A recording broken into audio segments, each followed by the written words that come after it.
মার্কিন শুল্ক আরোপ ইস্যুতে প্রধান উপদেষ্টা জরুরি বৈঠক, যুক্তরাষ্ট্রের সঙ্গে আলোচনা করে ব্যবস্থা নেবে বাংলাদেশ, জানালেন বাণিজ্য উপদেষ্টা। দেশে বাড়ছে উচ্চ শিক্ষিত বেকারত্ব, 100 জনে 28 জনই শিক্ষিত বেকার। সার্টিফিকেট নির্ভর পড়াশোনায় কারণ বলছেন বিশেষজ্ঞরা। ঈদের লম্বা ছুটি শেষে আজ খুলছে সরকারি অফিস আদালত, কর্মস্থলে যোগ দিতে বাস, ট্রেন, লঞ্চে ফিরতি মানুষের ভিড়। এবং শাহবাগে ফুলের দোকানে বিস্ফোরণে দগ্ধ 3, ঝুলন্ত বৈদ্যুতিক সংযোগ এবং হাইড্রোজেন গ্যাস সিলিন্ডার ছিল বিপদের কারণ।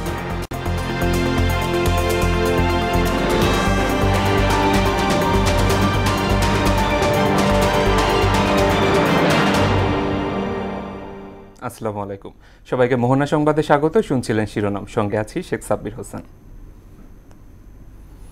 এবারে বিস্তারিত। যুক্তরাষ্ট্রের আরোপ করা 37% শুল্কের বিষয়ে ট্রাম্প প্রশাসনের সঙ্গে কথা বলবেন প্রধান উপদেষ্টা ডক্টর মোহাম্মদ ইউনূস। রাষ্ট্রীয় অতিথি ভবন যমুনার প্রধান উপদেষ্টার সঙ্গে জরুরি বৈঠকের পর বাণিজ্য উপদেষ্টা বশিরউদ্দিন আহমেদ কথা বলেন। তিনি জানান, দুদেশের বাণিজ্য ঘাটতি তুলনামূলক কমিয়ে কিভাবে সামনে এগিয়ে যাওয়া যায় তা করণীয় নিয়েও আলোচনা করা হয়েছে। বিস্তারিত জানাচ্ছেন মাহবুব হাসান রিপন। গেল বৃহস্পতিবার বাংলাদেশ সহ বেশ কয়েকটি দেশের উপর নতুন করে শুল্ক আরোপ করে যুক্তরাষ্ট্র। সেখানে বাংলাদেশি পণ্যের উপর 37% ডিসকাউন্টেড রিসিপ্রোকাল ট্যারিফের ঘোষণা দেন প্রেসিডেন্ট ডোনাল্ড ট্রাম্প। বাণিজ্যের নতুন এই সংকট মোকাবেলায় শনিবার জরুরি বৈঠকে বসেন প্রধান উপদেষ্টা ডক্টর মোহাম্মদ ইউনূস। এতে অংশ নেন বাণিজ্য, অর্থ, পররাষ্ট্র উপদেষ্টা এবং NBR chairman, Bangladesh bank governor, প্রধান উপদেষ্টার হাই রিপ্রেজেন্টেটিভ সহ সংশ্লিষ্টরা। বৈঠক শেষে প্রধান উপদেষ্টার হাই রিপ্রেজেন্টেটিভ খলিলুর রহমান বলেন, ট্রাম্প প্রশাসনের এমন সিদ্ধান্তে ভয় পাওয়ার কিছু নেই। সংকট মোকাবেলায় সরকার যথেষ্ট আন্তরিক। ব্যাপারটা আকস্মিক নয়, আমরা এর জন্য প্রস্তুত এবং আমরা শিগগিরই কিছু ব্যবস্থা নেব এবং সেটা মার্কিন প্রশাসনের সঙ্গে আলাপ করেই নেব। সুতরাং এখানে ভয় পাবার, আতঙ্কিত হবার কিছু নেই। বাণিজ্য উপদেষ্টা শেখ বশিরউদ্দিন আহমেদ জানান, উদ্ভূত পরিস্থিতিতে ট্রাম্প প্রশাসনের সঙ্গে সরাসরি যোগাযোগ করবেন প্রধান উপদেষ্টা। যে বাণিজ্যের যে ঘাটতি, এই ঘাটতির উপরে একটা হিসেব করে তারা পৃথিবীর বিভিন্ন দেশের উপরে বিভিন্ন শুল্ক আরোপ করেছে।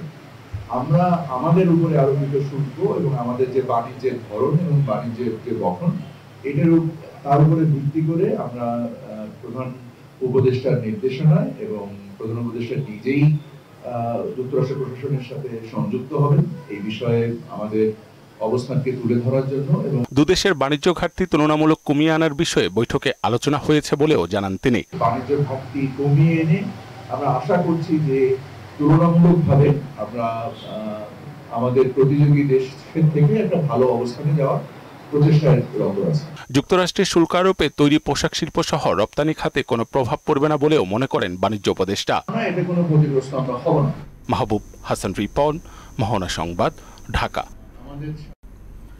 বর্তমানে দেশে উচ্চশিক্ষিত বেকারত্বের হার সবচেয়ে বেশি। বাংলাদেশ উন্নয়ন গবেষণা প্রতিষ্ঠান BIDS এবং বিশ্বব্যাংক সহ বিভিন্ন গবেষণা সংস্থার তথ্য মতে এই মুহূর্তে প্রতি 100 জনে বেকারের 28 জন স্নাতক ও স্নাতকোত্তর পাস। বিশেষজ্ঞরা বলছেন, সার্টিফিকেট নির্ভর পড়াশোনা এবং শিক্ষার সঙ্গে চাকরির বাজারের অসামঞ্জস্যতার কারণেই বাড়ছে শিক্ষিত বেকারের সংখ্যা।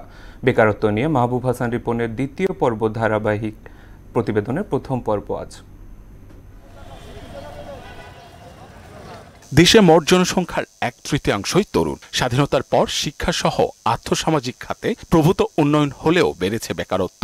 কর্মসংস্থানের অভাবে গেল 13 বছরে উচ্চশিক্ষিত বেকার বেড়েছে 8 গুণের মতো।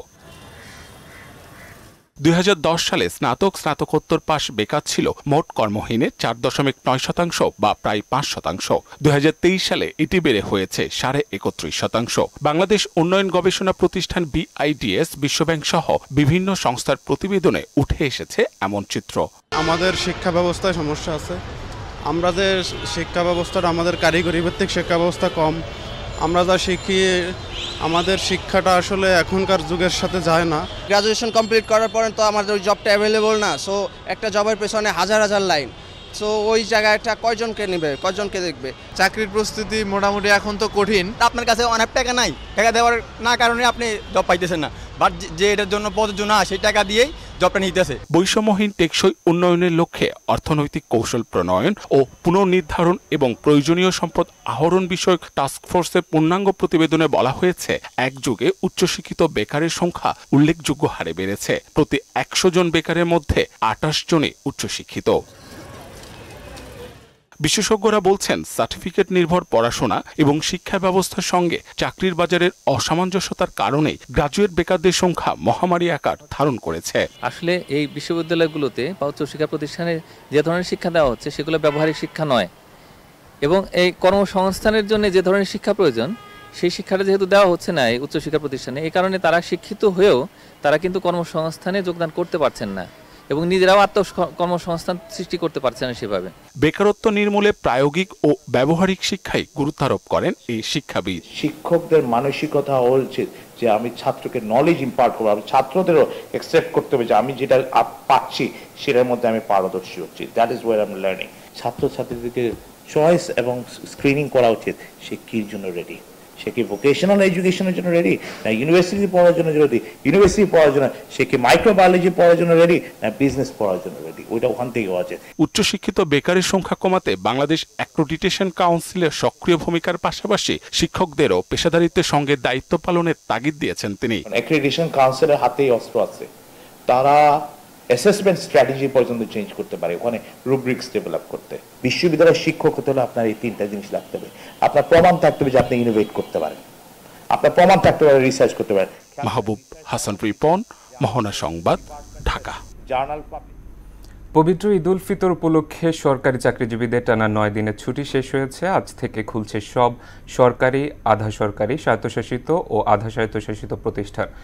ব্যাংক, বিমার মতো বেসরকারি প্রতিষ্ঠানগুলো আজ থেকেই খুলবে। ঈদের আগে 27 মার্চ ছিল শেষ কর্মদিবস। শুক্রবার থেকে শুরু হয় টানা 9 দিনের সরকারি ছুটি। 3 এপ্রিল নির্বাহী আদেশে ছুটি দেয় সরকার। দর্শক, ঈদের ছুটি শেষে রাজধানীতে ফেরা তারা দেখা যাচ্ছে। বাস, ট্রেন, লঞ্চে কর্মস্থলে ফিরছেন কর্মজীবীরা।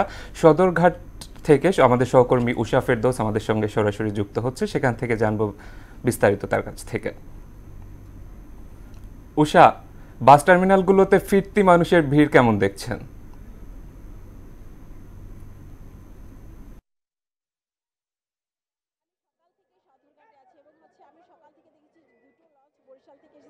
এবং সেখানে উপচে পড়া ভিড় ছিল, এত ভিড় ছিল যে যাত্রীরা বলছিলেন যে আগে যেখানে 3টি লঞ্চ ছিল এখন সেখানে 2টি ছিল, 2টি হয়েছে। কারণ কি যে পদ্মা সেতুর কারণে হয়তো বা লঞ্চ মালিকরা লঞ্চ কমিয়ে দিয়েছে, কিন্তু মানুষ স্বস্তিদায়ক এবং আরামের যে জার্নি সেই ভ্রমণের জন্য তারা লঞ্চটাকে বেছে নিচ্ছে। এবং সেখানে বাড়তি ভাড়ার যেমন অভিযোগ আছে, আবার স্বস্তির অভিযোগ আছে।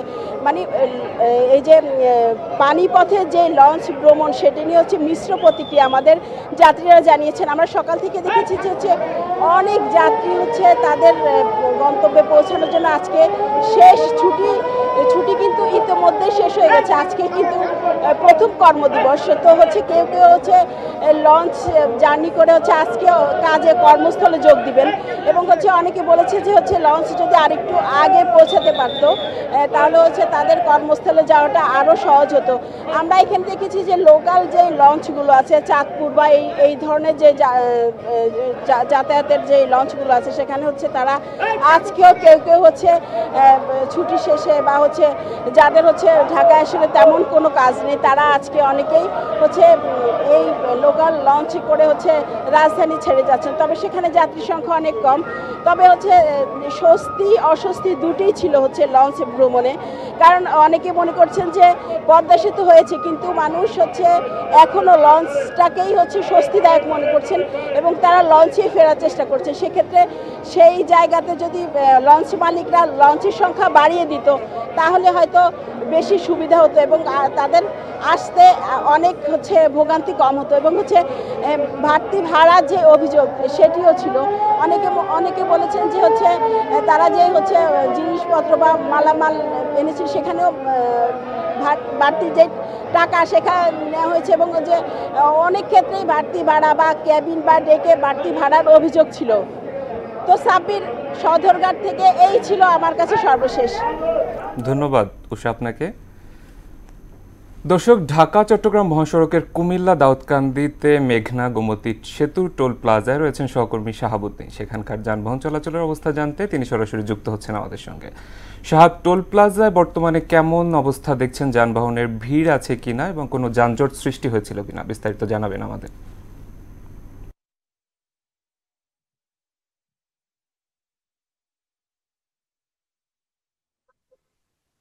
সাব্বির, যেমনটি আপনি জানাচ্ছিলেন, এই মুহূর্তে আমি রয়েছি ঢাকা চট্টগ্রাম মহাসড়কের কুমিল্লার দাউদকান্দিতে মেঘনা গোমতী সেতু টোল প্লাজায়। আমরা আপনার মাধ্যমে যদি ক্যামেরা দিয়ে দেখাতে চাই, এই যে আপনি দেখবেন নিশ্চয়ই, এখানে কিন্তু টোল কাউন্টারে গাড়ির জটলা পাকালেই কিন্তু 2 থেকে 3 কিলোমিটার পর্যন্ত যানজট দীর্ঘ হচ্ছে।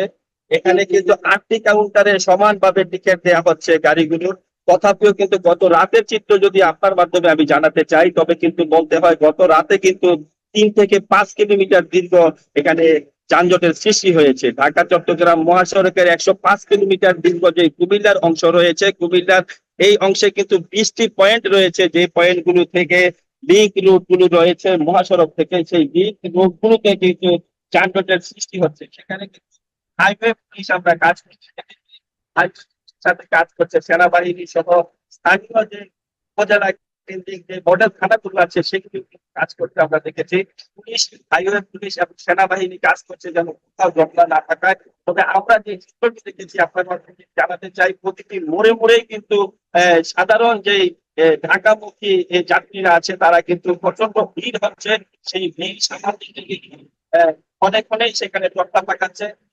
এবং বড় যে যানজটের চিত্রটি সেটি কিন্তু এই টিকিট কাউন্টারে, কারণ টিকিট কাউন্টারে গাড়ি যখন 2 মিনিটের বেশি দাঁড়াচ্ছে তখনই কিন্তু এখানে প্রতি 5 মিনিটে কিন্তু 1 কিলোমিটার করে দীর্ঘ হচ্ছে যানজটের চিত্র। তো এই যানজটের চিত্র সামাল দিতে এখানকার কর্তৃপক্ষের সাথে আমাদের কথা হয়েছিল। তারা আমাদেরকে জানিয়েছে যে তারা রাত দিন নিরলস ভাবে কাজ করে যাচ্ছে, এখানে যেন যানজটের কোনো সৃষ্টি না হয়। টিকিট কাউন্টারে যেন আসলে 1 মিনিটের মধ্যে এই গাড়ি এখান থেকে বিদায় করা সম্ভব হয়। এবং তারা যেটি আমাদেরকে জানিয়েছে যে এখানে কিন্তু বাকি টাকা যেন গাড়িওয়ালারা বা ড্রাইভাররা রেডি রাখে টিকিট করার জন্য, এটির কারণে যেন জটলা সৃষ্টি না হয়, এমনটি কিন্তু আমাদেরকে জানিয়েছে এখানকার কর্তৃপক্ষ। তো এই ছিল ঢাকা চট্টগ্রামের মহাসড়কের কুমিল্লার দাউদকান্দি থেকে কুমিল্লার সার্বিক চিত্র আমার কাছে। সাব্বির। শাহাব, ধন্যবাদ আপনাকে। রাজধানী শাহবাগে ফজর আলী বেলুন হাউসে হাইড্রোজেন গ্যাস সিলিন্ডার বিস্ফোরণে 3 জন দগ্ধ, 2 জন আহত হয়েছেন। শনিবার রাত 11:30টার দিকে আহতদের ঢাকা মেডিকেল কলেজ হাসপাতালে জরুরি বিভাগে নেওয়া হয়।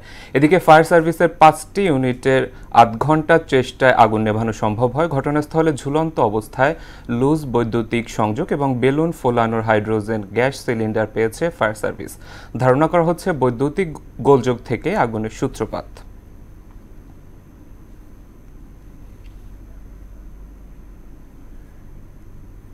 দর্শক, সংবাদে নিচ্ছে একটি বিরতি, ফিরছি যখন আরো থাকছে।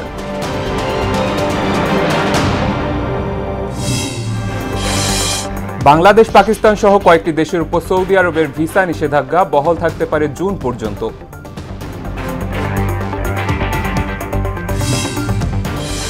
এবং লা লিগায় ঘরের মাঠে রিয়াল বেতিসের সঙ্গে ড্র করল বার্সেলোনা। অন্য ম্যাচে ভ্যালেন্সিয়ার বিপক্ষে রিয়াল মাদ্রিদের হার।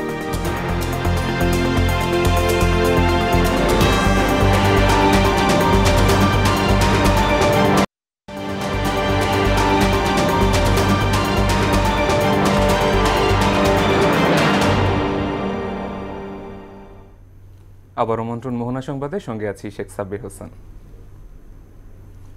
এবার দেশের বাইরের খবর। বাংলাদেশ, পাকিস্তান সহ কয়েকটি দেশের নাগরিকদের ওপর সাময়িকভাবে ভিসা নিষেধাজ্ঞা আরোপ করেছে সৌদি আরব। জিও নিয়োজিত তথ্য মতে এই নিষেধাজ্ঞা মূলত ওমরা, ব্যবসা ও পারিবারিক ভিসার ক্ষেত্রে প্রযোজ্য হবে। এ বিধিনিষেধ আগামী জুন মাসের মাঝামাঝি সময় প্রত্যাহার করা হতে পারে।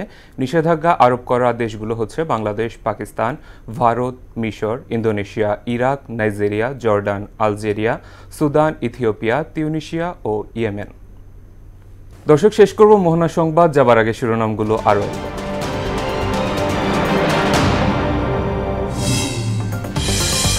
মার্কিন শুল্ক আরোপ ইস্যুতে প্রধান উপদেষ্টার জরুরি বৈঠক। যুক্তরাষ্ট্রের সঙ্গে আলোচনা করে ব্যবস্থা নেবে বাংলাদেশ, জানালেন বাণিজ্য উপদেষ্টা।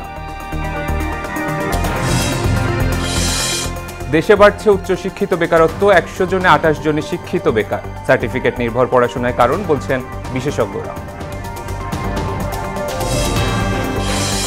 ঈদে লম্বা ছুটি শেষে আজ খুলছে সরকারি অফিস আদালত, কর্মস্থলে যোগ দিতে বাস ট্রেন লঞ্চে ফিরতি মানুষের ভিড়। এবং শাহবাগে ফুলের দোকানে বিস্ফোরণে দগ্ধ ৩, ঝুলন্ত বৈদ্যুতিক সংযোগ এবং হাইড্রোজেন গ্যাস সিলিন্ডার ছিল বিপদের কারণ।